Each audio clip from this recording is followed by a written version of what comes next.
Welcome back to the channel. Welcome back to the Chuba Brothers. Today we are doing something that we haven't done yet on the channel, and that is a review on a beer that we made. This one, I just bottled it a week ago. This is a Oatmeal Stout. And I used the kit because we're still not, what do I say? We're beginners when it comes to beer. Yeah, so we basically Or at least intermediates. Yeah. Not enough to go off our own recipes. Like with Meads, we could just mix and match things and make whatever. Yeah, we're novice.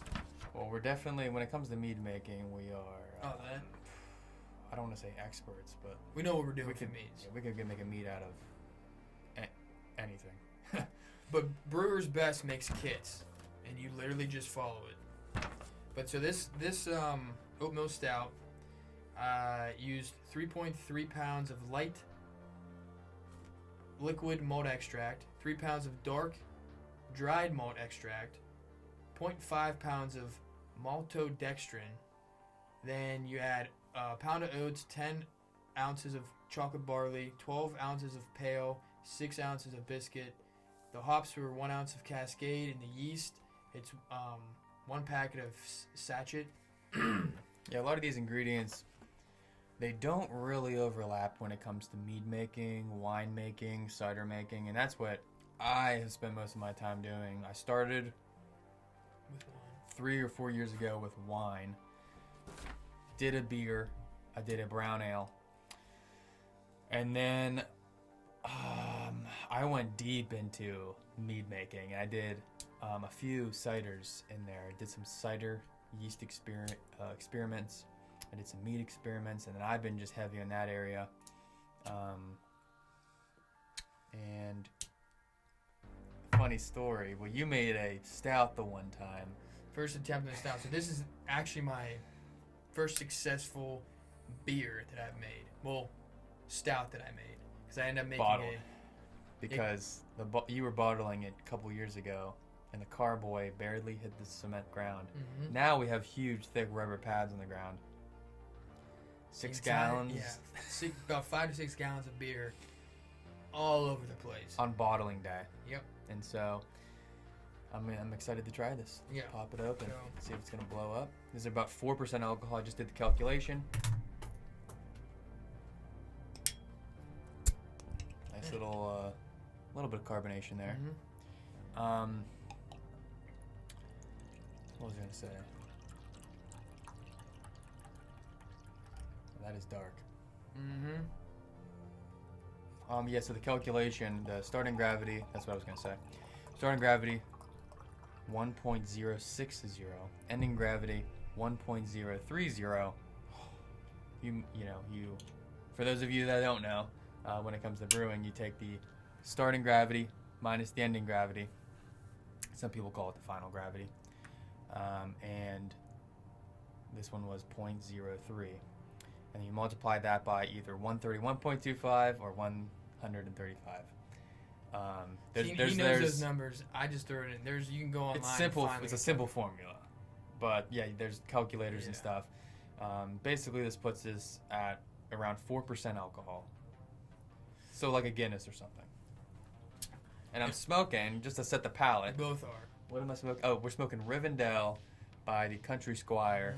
Their They Middle Earth series. To kind of go with it, because there's chocolate hints that come with the Rivendell, and this is a chocolate oatmeal stout. Well, it's not chocolate oatmeal stout, it's an oatmeal stout, but there is chocolate barley in it.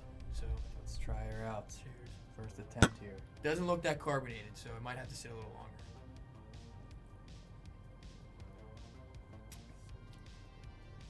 When did you carbonate this? When did you bottle? Probably like 5-6 days ago. Okay. I think you're supposed to wait. 2 weeks. Yeah, 2 weeks. But Couldn't wait. I think it's good. Tastes flat though. Yeah.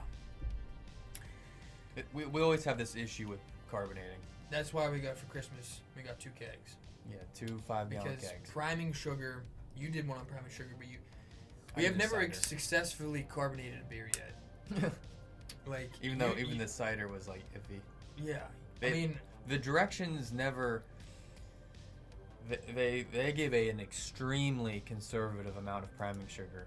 And so whenever you just follow the directions on the internet or on directions like this, they don't want it to blow up on you.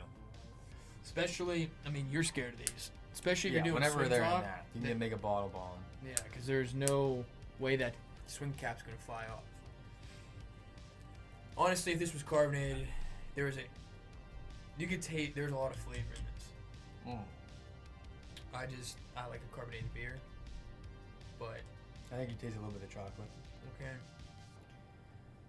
This would be, this would almost be something you'd want to.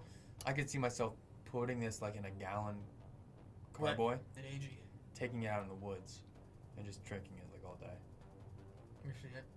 You know what it reminds me of? The stuff that Steve made? But his was aged in a bourbon barrel. Yeah. But this is basically probably about the taste good bourbon. like that. Yeah, if this was just more carbonated, I think it'd be really good. So that's a pretty good recipe. Just gotta carbonate it. But that's kind of it. Yeah, This that's review. it. I think I mean, it's extremely smooth, but there's no. You kind of want that carbonation For a bite. hit almost. It's like I'm drinking mead, uncarbonated. It's like a wine or something. Like It a still dark just has chocolatey, no. syrupy. Yes, I don't know what you're gonna do. Maybe just wait another week and we'll try it again. Some people do say, which some of my bottles I did leave a little bit more headspace in it, but they say you need to let some like this much, and I only did about this much. So you saw when I swung up in some of it, I think it needs to. I might have to let some. Plus, it's out cold down here. Yeah. And so you want it to be because what it's doing is just it's slowly reactivate. Whenever you add the priming sugar, whenever you're all done, it's slowly reactivating that yeast. Whenever that happens, carbonation occurs. But whenever it's 40 degrees down here, It's a slow the yeast can't be activated in certain temperatures. Like every winter, all of my projects that I'm working on get immediately halted if I'm fermenting something. But we can't really do anything because we can't bring all our alcohol upstairs. Yeah. So I have some brewing belts, these big bands you can put around the glass to heat them up a bit, but you can't do that with all of them. Yeah. But that's all for this video. We'll catch you later. Yeah, follow us on Instagram, the Chuba Brothers, and we'll see you in the next video. Peace.